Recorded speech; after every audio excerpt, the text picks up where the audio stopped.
The notion of being a parent is you'd like to protect your kids from everything, which you can't. And there are growing pains, not just for the kids, but for parents. Again, it's a seasonal change.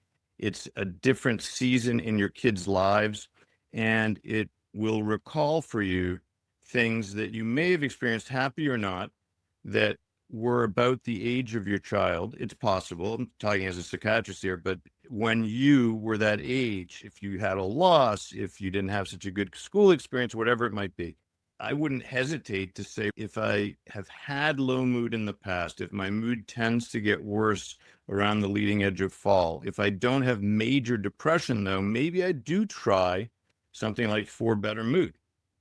Yeah, for better mood is a great option. I know I should take it more consistently, but I take it every once in a while when I'm feeling like I'm so stressed out. I have a lot to do with work. I have a lot going on at home.